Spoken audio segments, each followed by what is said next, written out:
Hello everyone, Dani Zed here, and I lovely welcome the riff master and the godfather of slam, Oh, personally from New York City, Chris Pervelis of Internal Bleeding. Thank you for joining, and how are you, man? good man. How are you? How's things? Yeah, I'm pretty good. Besides being at home for so long, I think you have the same situation at the moment. Yeah, I think we're going. I'm starting to lose track of time. I think we're going on 3 weeks now that we haven't been allowed to leave our houses. I think yeah, in US it's a little bit more concerning at the moment than in Germany, especially in New York. I just see the stuff on the news, but I'm not sure how bad it's really. But for you as a native being there, is it really as bad as on the news, like with the Uh, cooling trucks for the bodies and everything? well, some of that's a little exaggerated, but it's pretty bad. A lot of people are getting sick, and unfortunately, a lot of older people who have some kind of compromise in their immune system are dying, and it's not good. So I don't know I don't know what's going to happen. I have no idea what's going to happen, and all I know is in real terms, you can't keep the economy closed indefinitely. So eventually and soon, something's going to have to get done. Hopefully, this burns itself out when it starts getting warmer, like the flu does, and like other colds and other viruses tend to do. So we'll have at least a reprieve, so we can figure out what to do when the fall comes if this is still around. Yeah, I also hope that too, because like it's not just you in US. I think it's a little bit more extreme depending on people losing their jobs than in Europe. But it's the same thing here. Economy is slowing down. I am also on short time work at the moment and working from home for a month and stuff like that. But everybody I ask is feeling that the economic situation and people losing their jobs and closing bars and whatever. Huh? Yeah, it's pretty wild. I was listening to the news, and they gave out the unemployment figures, and I can't remember what they were, but they were pretty freaking high. What And I heard on the news today in the US this week, over 6 million people lost their jobs. yeah, something like that, or 66.8 million or something like that. Yeah, and it's only going to get worse as time goes on, and you can't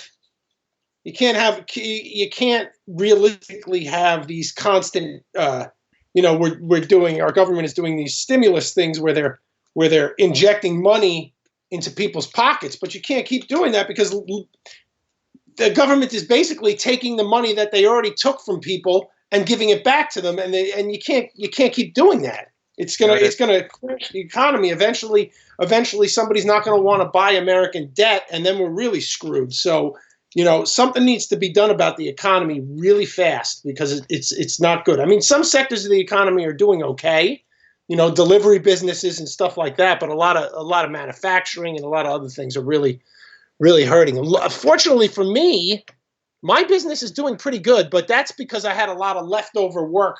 yeah. When this hit, I was in the middle of about 4 or 5 projects, and those projects are still going on. So I still have work and income coming in, which is great. I'm lucky in that respect. I know some people who literally the minute they said quarantine, everybody they were all like, "I'm screwed. I'm out of a job," and that was the end of it. They got furloughed or whatever. Yeah, I know it also from our friend Serge, from EP Cardiectomy. Oh yeah, his bar is getting hit hard. Yeah, but both bars are closed. I was there last year also and visited them. And I chatted with him a couple of times, and they said, yeah, they had to close down the bars for 3 weeks now or more. And Yeah, I and they saw have his no post. income. Ah, you see the support thing he posted, right? Yeah, yeah, yeah. And he told me that the Czech government is not gonna help. Right. I understand. Yeah, but I mean, listen, I'm not a big proponent of having the government do anything for anybody. So, um, but in this case, the government is the one who is literally taking away Serge's livelihood. They need to pay for it. You know what I'm saying? Yeah, they said you have to stay at home and you will not have Right. any income. They forcibly closed Serge's business, and so he needs to be compensated for that. Yeah, I that's could that's totally true. I'm totally on board. I'm totally on board with that. I don't like handouts in general from the government, but this is a different story. It's an externality, and the government is forcing people out of business. Yeah, but I just see, maybe you see it differently in America with the health system, that when people lose their jobs, they mostly lose also their health insurance because it's fixed to their jobs. Right. That That's a happens. big problem. But yeah, it's not as big. It's not as big as. So you have to get the politics out of it. Yeah. It's not as big as people think it is. I mean, I'm not saying it's not a problem, but we have a safety net for people who don't have health insurance. It's called Medicaid. So Okay. people are able to get, if they have no insurance, they're able to get health care. Now, it's not top tier, number one cancer surgeon in the world healthcare, but it's healthcare. Basic healthcare. Yeah. Right. Or at So least, yeah. it's a lie that when they say you can't get healthcare, you get Medicaid. Yeah. It's the safety net. You got to get the politics out of it. I try not to be political about it because I have really strong political opinions and they usually annoy everybody. So Yeah, but that's always interesting because I want to hear it from someone really, living in the United States, not by some other European guy saying something about it, Right. Yeah. I understand. Listen, we're not. The poor in this country are doing a lot better than half the poor and 3/4 of the poor across the world. So, I mean, do we need help? Do we need to help people? Of course. I think it's incumbent upon us as human beings, as individuals, to help people who can't help themselves. Being lazy and saying, oh, you know what? Tax that guy, take his money. I'm going to sit here and you do what you want with his money and take care of somebody. I don't think that means you have no skin in the game. I mean, I do a lot of free work for a lot of charities and things like that because that's how I want to help and I want to give. And I think if everybody did that, we wouldn't need a giant government trying to do everything. I know that's really idealistic, but that's how I try to live my life. So, Yeah, that sounds good, I think, because most people don't do anything, Right. Except complain. Yeah. Yeah. That's true. Just complain, but don't do anything about it, right? Mm-hmm. I'm doing something about it. I do a lot of pro bono work and a lot of free work for a lot of nonprofits and charities, and that's my way of helping. You do that with your company? A lot of businesses do that. But more individuals should do it. Yeah. Just by themselves. Yeah. Yeah. I think so. Even if you dedicate 10 minutes a day to helping somebody else in some way or shape or form, I don't know. If it's just listen to someone, Yeah, exactly. Yeah. So, I don't know. Whatever. I need to get out of the house. Yeah. Yeah, when we're on the topic. Hey, you got a good beer glass, I see. Yeah, as a matter of fact, I took this home from Germany. Yeah. On the first European tour that we did, I took this glass home. Is it from Munich? Is it the Hofbräuhaus thing with Yeah. the logo in front? Okay. Yep. Yeah, I got a couple of them at home. Yeah, perfect. Oh yeah, they're great. Me and Chris McCarthy, the other guitar player, we're big on bringing glasses home from Europe. And it doesn't matter what kind of glass. I have a great glass that I got from Mountains of Death at Switzerland. It wasn't a beer glass. It was just a glass that my Coca-Cola came in, and it was such a great glass. It's like heavy, thick. Oh, so good. Good quality. Yeah, great quality. And I got a couple of glasses that I stole from the Czech Republic that I brought home. So yeah, something I do. It reminds me of good times. So yeah, sure. So from the last tour in Japan and stuff, you also took some glasses. No, as a matter of fact, I didn't take some glasses, but I brought home a whole bunch of udon noodles. Yeah, the good ones. Because I love udon noodles, and I brought like a half a suitcase of udon noodles home with me. Yeah, you could chat about that with my wife. I think she could bath in that stuff. Oh man, She's totally down with that udon noodle soup thing. Yeah. oh yeah, that's my absolute favorite is udon noodle soup. Danny, I can eat that every day, all day. I love it so much. Like pizza, it's Yeah. so good. And how was the tour overall in Asia? Oh my God, as one of the best times of my life. I mean, we're only in Japan for 4 days. We did two shows, and it was one of the best times of my life. It was just both shows were great, of course. All the bands we played with were like insanely good. The crowds were great, and Keske from Vomit Remnants was our chaperone who showed us around. And In Tokyo or where? Tokyo and what's Osaka. Mm-hmm. So we were in two cities, and he showed us around both places. And he is the most generous, kind, loving dude I've ever met. He was great. He made sure we were happy. We had a blast with him, having a good time. It was just such an experience. I'm so glad I got to do it. It was just one of the biggest highlights of my life. It was just great. And Japan is beautiful, and the people are great, and the cities are pretty clean, and it was great. It was just great. Yeah, that's still on my bucket list to go to Japan. Maybe one day. I hope so. It's great. It's really it's a completely different culture than what you're used to and what I'm used to. It's far different than Western culture. Yeah. And immersing yourself in that Eastern culture is just it's awesome. It's just so awesome. I've just been 3.5 weeks to Thailand. That was also Oh, that's cool. and cultural impact, or how you want to call it. It's just pretty much different, but really nice people in my opinion there. Oh I yeah. really good experience.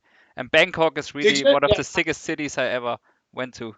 Oh, that's awesome. My parents went to Thailand when I was a little kid. So they went to Thailand like late 1980s, but I've never been. I want to go. I mean, I've been to Indonesia, which is great, but I've never been to Thailand. I really want to go there. I can really recommend. It's really nice country. Besides the pollution, that's not that good. Some Yeah, of it's the pollution. Really, is some the of pollution? the beaches are really dirty. We went to like with a lot of Oh, really? with a lot of plastics and stuff. And we asked one of the tour guides, "What did you do about that?" And he said, don't worry. With the next flood, it's going to another island." Oh, that's not good. No, definitely not. Yeah. Oh Lord, one day it's it's there, terrible. another day it's on the other islands. With every flood, it's wandering around. But if we go back to the tour with Vomit Remnants, how many shows was it? Two shows with Just Vomit Remnants. two. Okay, just two. And But you know what? You know what was crazy about that? You know what was crazy about that? So we played those two shows in Japan. Then before we played those two shows in Japan, we played a show at home like 2 days before we went to Japan, and then 2 days before that, we played in the UK. It was crazy. It was the craziest like 2 weeks of my life. We went from the UK home to Japan and back in I think 10 days. okay, that's sick.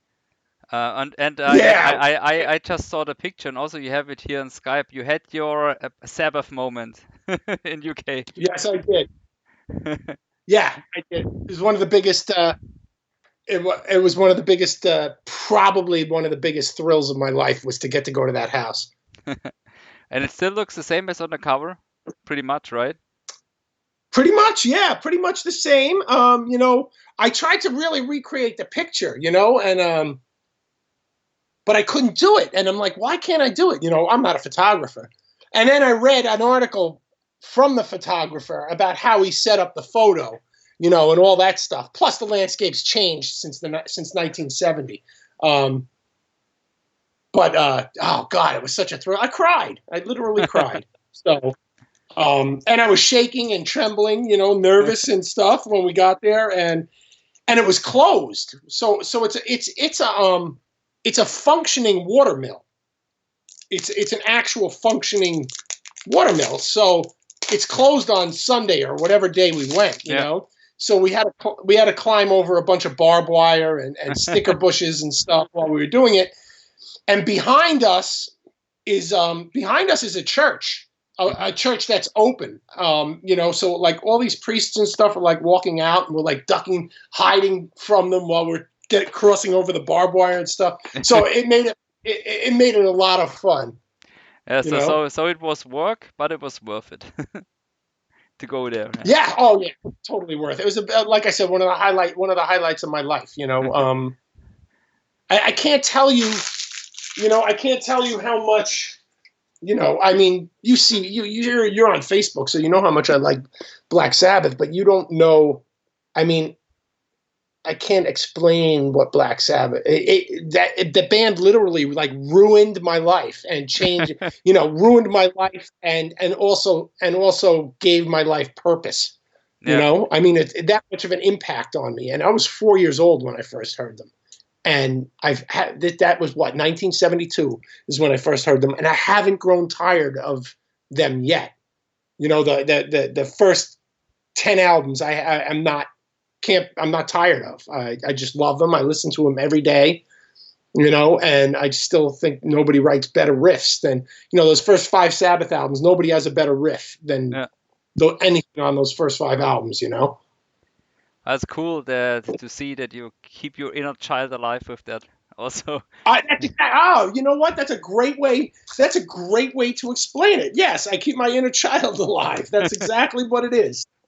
So cool. I'm glad I couldn't put my finger on it, but you nailed it, man. It's like that's it. It's what keeps me young, man. I'm 52 years old and I'm still doing this crap, and there's got to be a reason why I can still do it, and it must be because Black Sabbath is keeping me immature. But I have to say, I saw Sabbath. I think it was 2016 at Rock im Park here in Germany, one of those bigger shows. It was with the nearly original lineup with Ozzy and everyone. But to be honest, the show was really horrible. Because Ozzy was totally not in shape, and he was like shaking and not getting it done and everything. I really thought they should have skipped the tour. I think on health problems or whatever. Yeah, When the end tour came around, I didn't go. I didn't go first and foremost because Bill Ward wasn't in the band. Yeah. And secondly, I didn't go because I knew Ozzy was probably faking it the whole time. Mm-hmm. I did see I think it was the 1999 reunion tour. Mm-hmm. That was good. Bill Ward was in the band. Ozzy was still singing pretty good. He screwed up a little bit, but I'll forgive that. I don't care. That was a really good show, but I didn't want to go see the end tour at all because, like I said, Ozzy was a mess and there was no Bill Ward, so I refused to go. Yeah, that was really. I just thought it's why you do that to him. Still put him on a stage, Yeah, I don't. You get two different stories, but I have a feeling because I pay attention to this stuff. Ozzy's been making posts about Bill Ward and things like that, so I think they're going to get together and do another show or something. Okay. Yeah, I mean, I don't know. I think that the band thought. Honestly, I think it's all Sharon Osbourne's fault. So as far as I'm going to go, she was probably looking to make as much money for Ozzy as possible, and during that time, she decided that she was going to screw Bill Ward on his share of the money, and I think that's why, they said it was because Bill couldn't handle it physically. Yeah. I don't know about that. I think it had to do with Sharon was really trying to screw. I think Sharon probably screwed Tony and Geezer too, but they went along with it, Yeah, just squeeze the lemon as long as money comes out. Yeah. She's an evil woman, and she's a great manager. If I'm one of her clients, I would want her because she's ruthless. Yeah. You So you need know? someone for that in the music business. So Yeah, you do. Well, listen, in the underground level, I don't think you need that. But when you're mainstream, talking, yeah. yeah, when you're talking the mainstream, you got to have a motherfucking criminal who's gonna, not a criminal, but if you read about all the great managers, if you read about Led Zeppelin's manager Peter Grant Yeah. and what a awful human being he was, but if you talk to the guys in Led Zeppelin, they loved him, you know. Because he did all what they wanted. So, Right. He looked out for their interests, and the only thing that mattered to him was their interests. You know, so I mean, I don't fault Sharon for doing what she does. That's her job, but yeah. it sucks that she's treating human beings like that. Yeah. But I think to come that far in that kind of business and that level, you think, yeah, that's like with everything. Also in the financial sector or whatever, you think you have to walk over dead bodies somehow. Absolutely. Yeah. Oh, totally. And she learned from her father, who was one of the most ruthless business managers, music managers on the planet. So, you know. Okay, I see the line there. Yeah. But now, normally I think it would have been this week when we should get hammered in Germany, in Mannheim. Oh, really? Yeah, I think it was this week. Yeah, but let's talk a little bit about the tour, which was cancelled depending on the Oh, Corona shit. Do you already have something, for postpone thing, reschedule or something, from or did you organize it by yourself, or do you have a tour manager or something along with cattle decapitation? Uh, our manager, our management, and cattle decapitations management is the same management. We have the same Okay. manager, so that's kind of how the tour came. That's kind of how the tour came together. We've been trying to do this tour for like 2 years now. Hmm. Like there was another tour planned and it got all fucked up. And I think tour was like a year and a half ago, and it got all screwed up.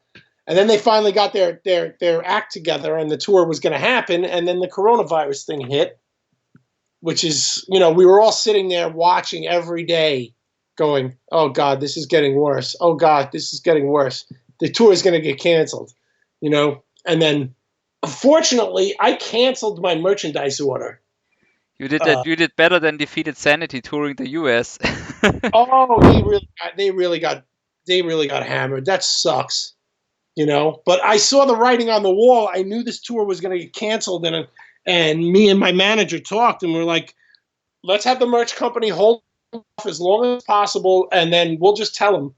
We'll make a decision whether we're going to do merch or not. And we held them off and told them not to do it. So we didn't get stuck in the hole for a whole thousands of dollars in merch, thank God. Yeah, Because and also, I knew this was going to get canceled.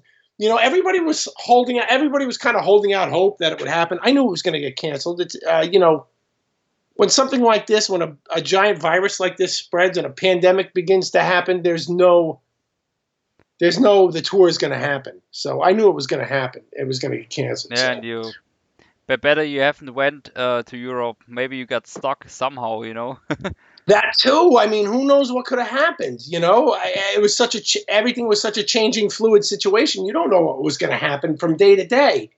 Yeah, really. It's also like today, information and restrictions, whatever, changes per hour. Yeah. And So depending on the situation. Yeah. I'm glad it got canceled, and I mean, I'm glad because I'm not stuck somewhere. I'm not happy that it got canceled. No. Well, actually postponed. I mean, they're working on hopefully doing it in October if tours haven't been completely destroyed for a full year. So we'll see. Yeah.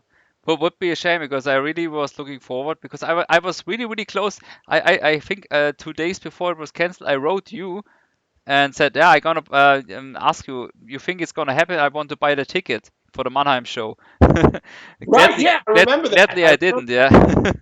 Yeah, it was smart thinking on your part. I mean, sucks. And the summer's going to stink. I don't think there's going to be anything. We had a European tour planned for the summer with a bunch of festivals, and all the festivals are getting closed down. Yeah, I was looking forward for Obscene Extreme in Czech Republic in July, but I think this is also not gonna happen. Well, it hasn't technically canceled it yet, you know, but like we were on Gotham and that got canceled. So I mean, we'll have to see what happens. I Yeah, think it's going to get canceled. yeah, probably. Yeah, I think I think they said this week or next they're going to make a decision on Obscene Extreme. yeah.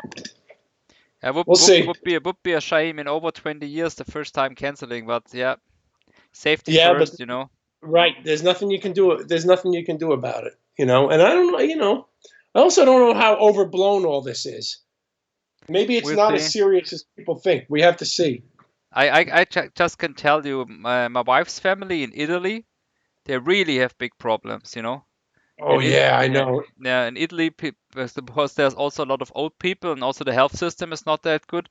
They are really dying. A lot of people just dying, and because they don't have Yeah, the and treatment and the also machines and and everything. Yeah, also and also in Italy, family is really close. So young people are going to see their grandparents constantly and infecting them and blah blah. You know, it just goes and on and on. also in Italy, it's normal that when you are 30 years or older, you still live at home because you cannot afford apartment or whatever because it's expensive.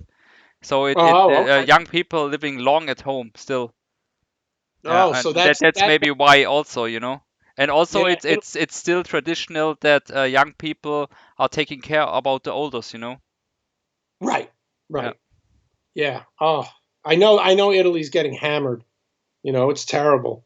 Yeah, one part of my wife's family is living in the north, near Milano, you know, where it's really really bad, and the rest is living in the south on the island at Sicilia, and there is not as bad, but a lot, still a lot. Yeah.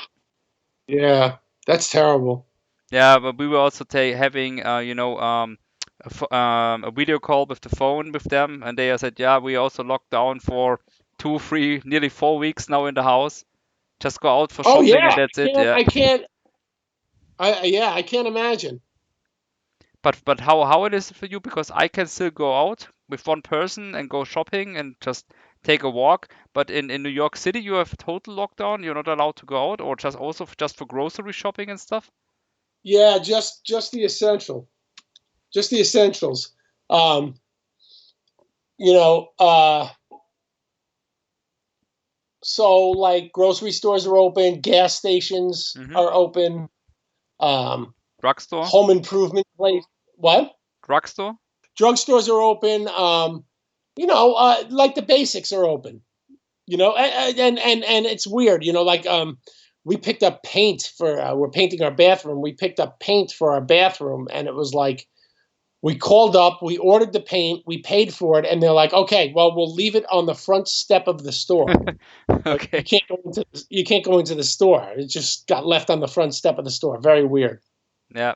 But that's pretty much the same here. Just the basic stuff is open. Everything else is closed. And it's really weird to go somewhere like in a grocery store. You have to wait outside with distance to everyone, and just one by another can get in, and then you have to wait that one gets out, and Right. then Yeah, you we can had get that in. too. Yeah. It's Yeah, we had that. We went shopping. We went shopping like a week and a half ago and waited on this big long line, and everybody needed to be 6 feet apart from each other, and yeah. they only let 40 people in the store at once. Yeah. At least you can walk around each other. Yeah. Yeah, let's look at it this way: we're living in history right now. Yeah. So That's true. Yeah. so we're living in like a somebody's book, somebody's novel, because I'm sure Stephen King has written about this, or something. Yeah, that's you because I read also about pandemic stuff, and there was a lot of people saying something will come, but you never thought really until it's really happening right now. So it's Yeah. pretty much unreal to be in that situation because that never happened. And also when you see the health situation, also the economic situation, it's also in Germany, it's the shittiest situation since the Second World War, you know, for the economic. Oh, sure. Yeah. Everybody's getting killed economically. It's The government's telling businesses they can't do business. What do you expect's going to happen? Yeah. It's terrible, just terrible. But whatever. I mean, what are you going to do? I don't know. I'm glad I'm not the one who has to make these decisions. So Yeah. That's true. Yeah. Maybe just see what's gonna happen. yeah, that's all I we hope can it's do. not. I hope it's not taking too long because I don't want to lose my house. Oh, well, that's what I was saying earlier. I'm like, it's impossible for it to go on forever, or for even an extended period of time. You just can't. You have to get the economy up and running. You just have to do it. You can't tell people to stay home indefinitely. They need to figure something out. If people already start fighting for toilet paper, what they fight for next? Yeah, exactly. Crazy. And with the lockdown, you already have more songs maybe written for next album. We're almost halfway done. Okay. We're almost halfway done, but we have, we like to sit on our songs and let them kind of breathe and go back to them and stuff. So I had written like 4.5 songs earlier before this quarantine started. And so me and Chris now have been listening to them, and Chris has been putting in a lot of suggestions to change stuff and this and that. So these 4 songs are evolving, which is good. And so by the time this thing's done, we'll have half the album written. And how many songs do you think will be on the album? 10, 12, something like that, or 8?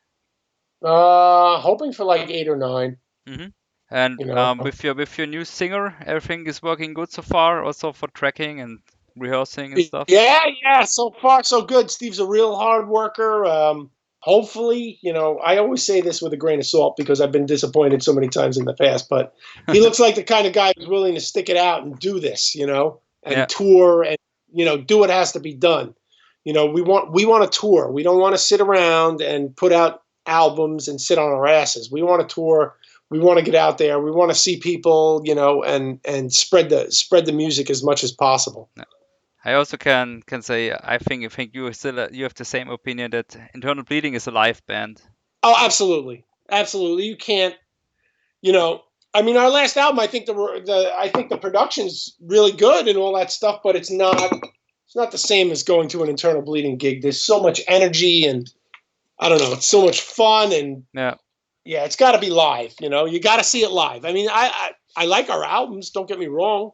I'm happy with them. I'm proud of them. But it's a live experience. You have to experience because that's when you really feel the IB hooks and the IB grooves and all the fun and our online personalities kind of come to life.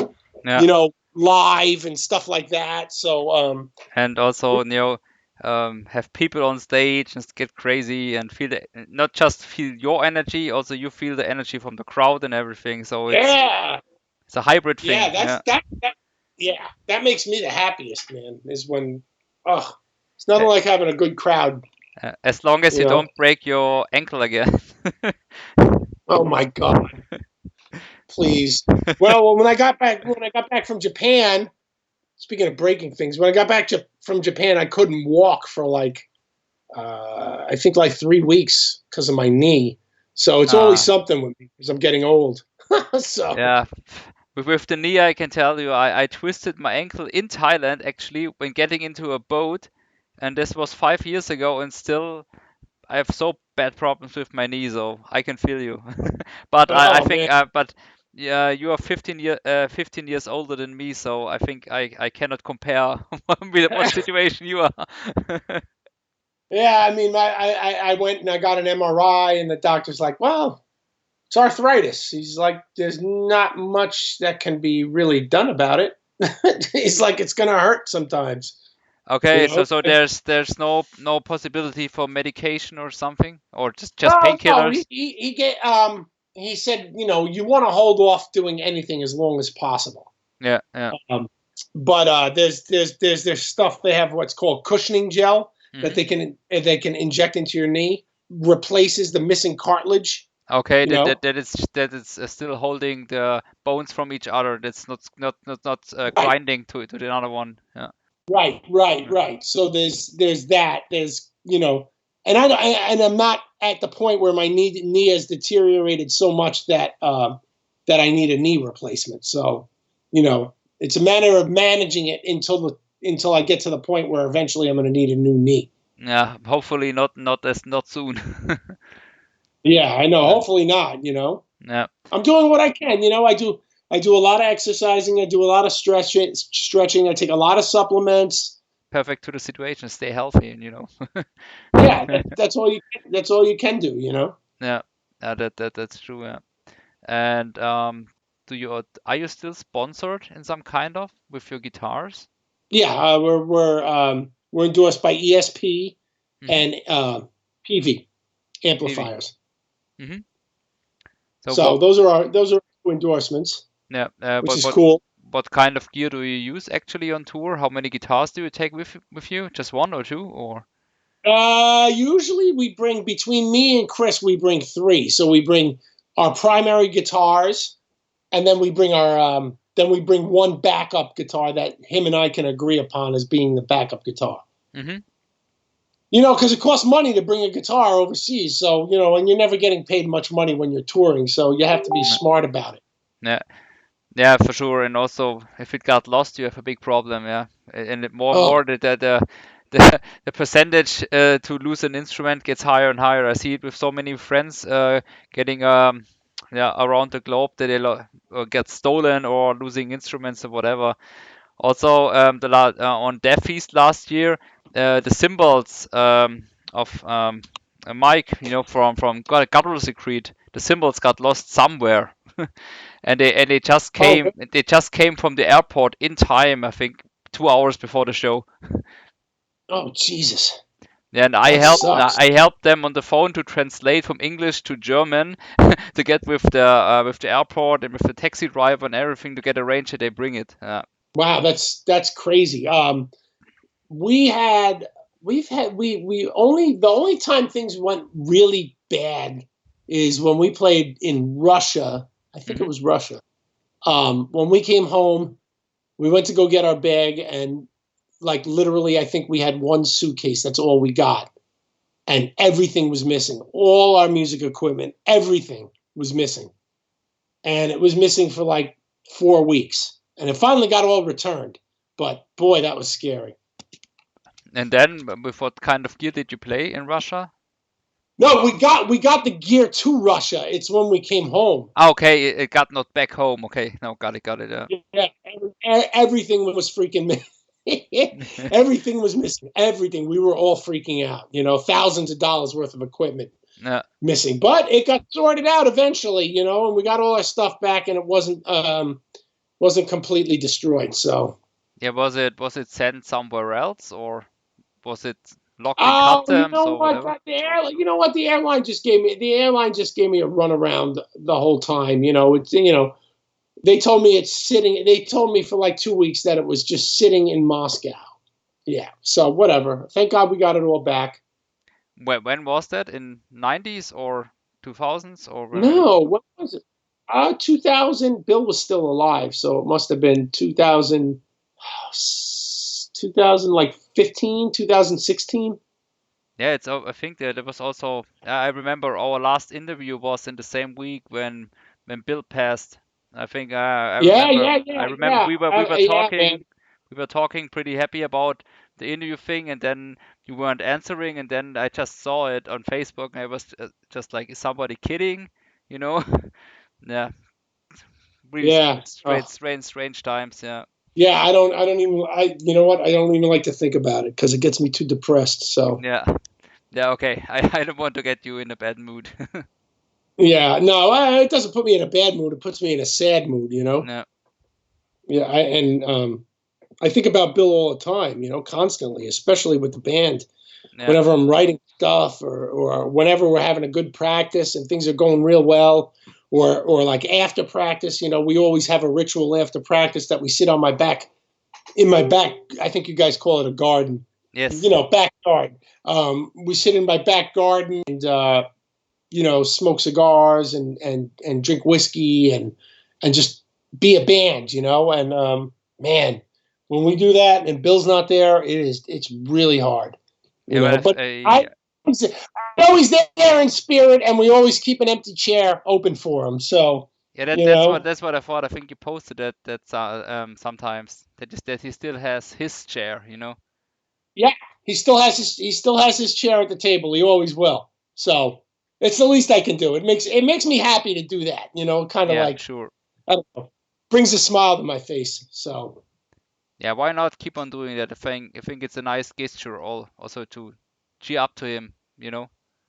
yeah, you know, it keeps him it keeps him kind of alive. You Yeah. know, I mean, in a way, you know. Yeah, it's So as long as people thinking of someone that passed and having, you know, those people in your hearts, they are still some kind of alive.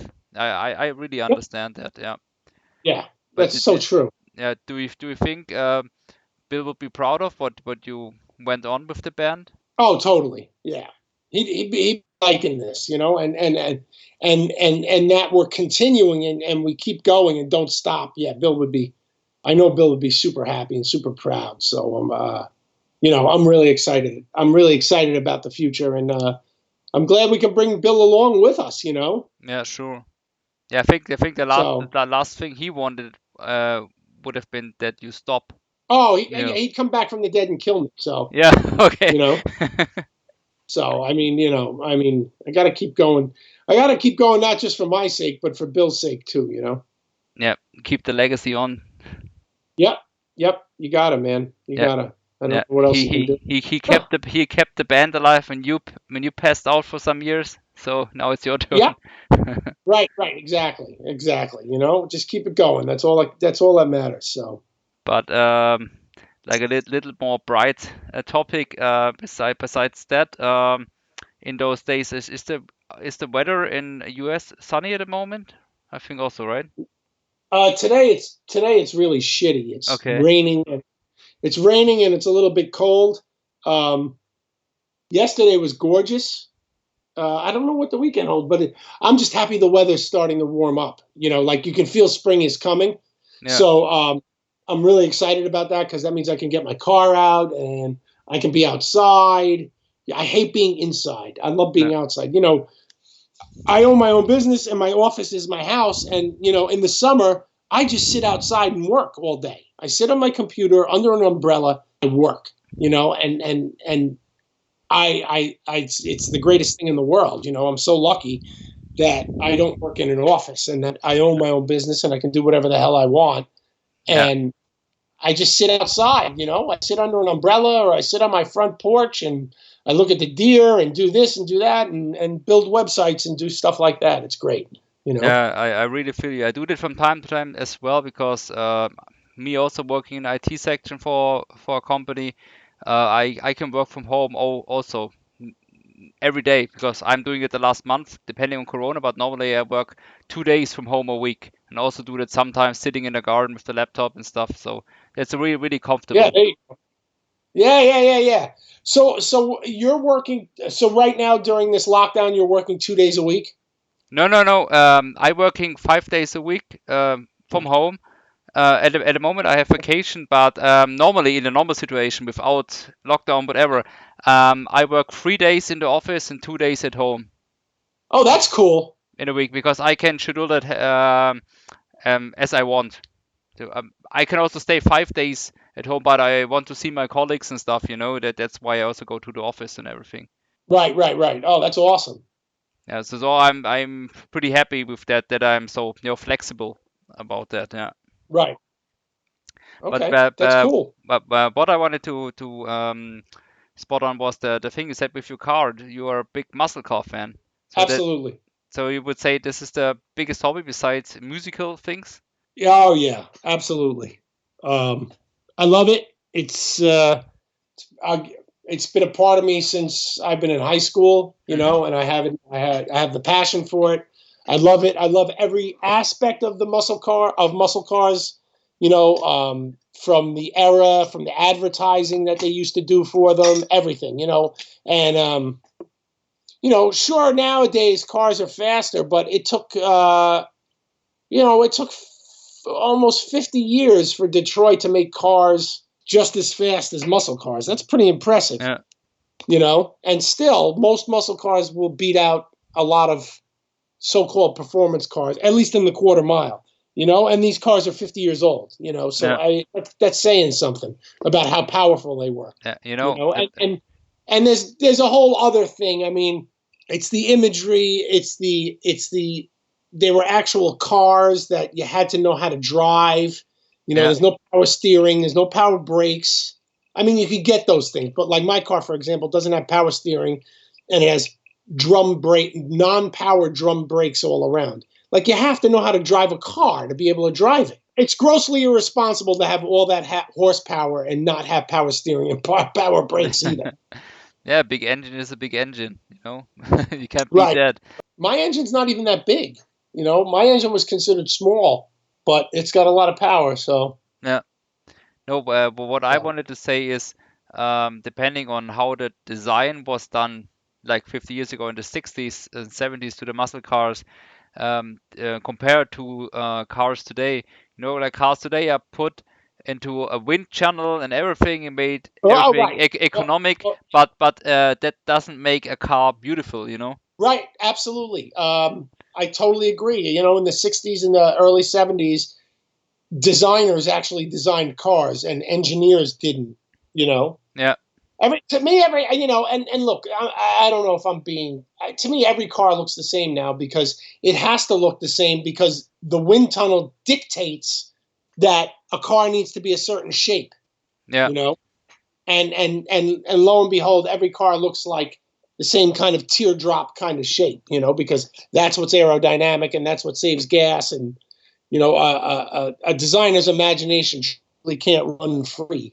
Where they did, I think they tended to run a lot more freer in the 60s.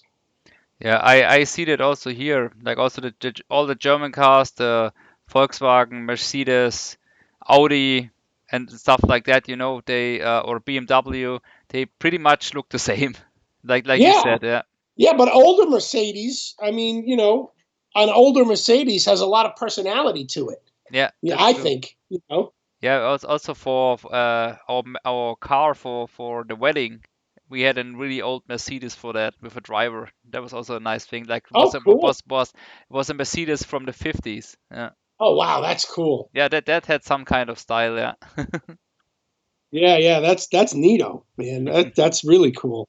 So you also build a car stuff by yourself, like restructure a car, or like get a basic one and Restored it.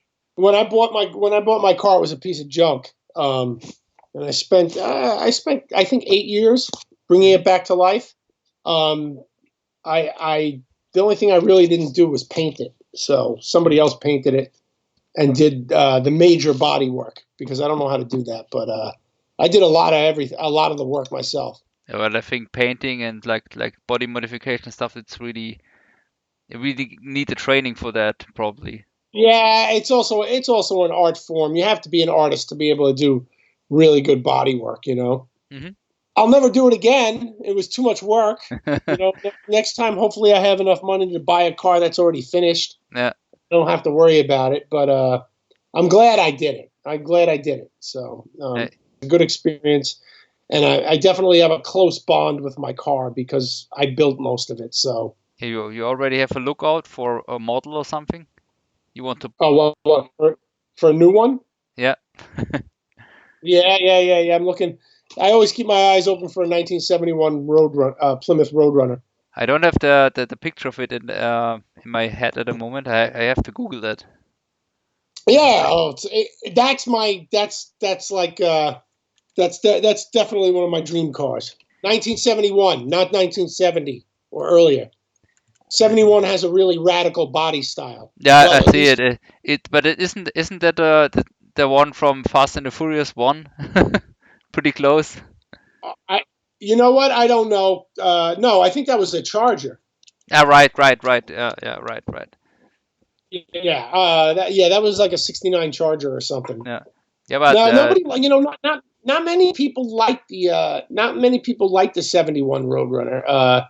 I just think it's awesome. I think it looks like a fighter plane. yeah, the nose is really a really hard thing, how it is Yeah, modeling. We see the pictures now. You don't see that often, I think, at a car. No, no. I just it also looks aggressive, some kind of, yeah. yeah. It looks aggressive, and it's built for business, built for going fast. Yeah. And burn gasoline. Yeah, oh yeah, lots of it. Trust me. And premium gasoline too, not cheap. Not cheap Yeah. stuff, yeah. That's for No, sure, no, yeah. Yeah. no. I mean, the gas I use in my car costs when I want to use the proper gas, it costs about $10 a gallon. 10 okay. Oh wait, okay, that's gallon is nearly 4 liters. Okay, 4 liters. yeah, that's a lot, yeah.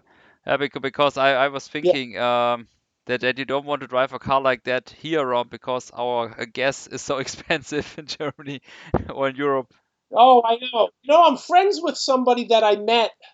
I don't know where in Germany he's from, but I met him on the 70,000 tons of metal Hmm. um, tour. The 70,000 tons of metal cruise.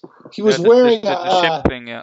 he was wearing a yeah he was wearing a Plymouth shirt, Hmm. and I ran up to him, because I never see anybody wear a Plymouth shirt, and I started talking to him, and he's a German guy, and he has a Plymouth, and there's this whole German Plymouth club and all this stuff, and he sent me all these pictures of all the cars in his car club. It was awesome. So there's actually a lot of muscle cars in Germany, which is really cool. You see it really rarely, but sure there are fans around, yeah. Yeah. I mean, this guy belongs to a club, and he showed me some of his club meeting pictures, and they're great. A lot of enthusiasts from Germany. I was like really happy about it. Yeah, we still a car builder country, so we like cars. Yeah, yeah. Oh, yeah. I mean, come on, Germans and cars go together like I don't know, like pretzels and mustard. Pretty much, yeah. Yeah, of course. Yeah, I think so far I'm pretty much through with everything I set up for Okay, today. So any topics you maybe want all to right, talk man. about? No, I enjoyed talking to you. The time really, we spent like an hour on hour on this. This is great. It was Yeah, good to talk to you, man. that's yeah. Also to you as well. Yeah, it's also what I never set normally any boundaries to my podcast. Whatever. I would just want natural talking. Whatever topics Yeah, ever. I think I don't care. yeah, that's the way to go, man. Keep it natural. I mean, that's how you know what? That's kind of how you learn about people is let the dialogue flow, and people get to learn about other people and stuff. And it's also like you're sitting in it's like whoever's listening to this is sitting in a room with me and you bullshitting, Yeah, talking about all kinds of stuff. that's So I about think it. it's really cool. Yeah, I also I don't do so much editing. I sure this things now I will cut out some stuff and I will need Right. some time for doing that. But the most stuff I keep normally in of the podcast and stuff because like you said, if and not everybody is interested in listening, why not? Because at least you and me had a good time, so why not? Yeah, that's great, and I hope other people enjoy it. Yeah, hopefully. Yeah, I hope so too, man. hopefully in the end of the year or next year we see us in person. Yeah, man, we'll have a beer together. Yeah, for sure. First rounds on me. Sounds good. It sounds good, man. Thank you so much for your time. Yeah, you're welcome. You're welcome. All right, man, and I hope your wife's family is going to be safe and everything like that. Yeah, yours as well in New York City. I just see your stuff on the news, so please also stay safe. We'll do, brother. All right, Okay, Danny. then keep in touch and yeah, We'll do. like always. Okay, bro. Yeah, of course, man. So have a nice day. For me, it's already over. It's nearly 10 Yeah, o'clock. yeah. Go to bed. Yeah, yeah. I have the night shift with my son today, so I will do. All right, there you go. Good luck. Yeah, thank you. All right, brother. Take it easy. Yeah, you too. Take care. Bye bye. Okay. Yep. Bye.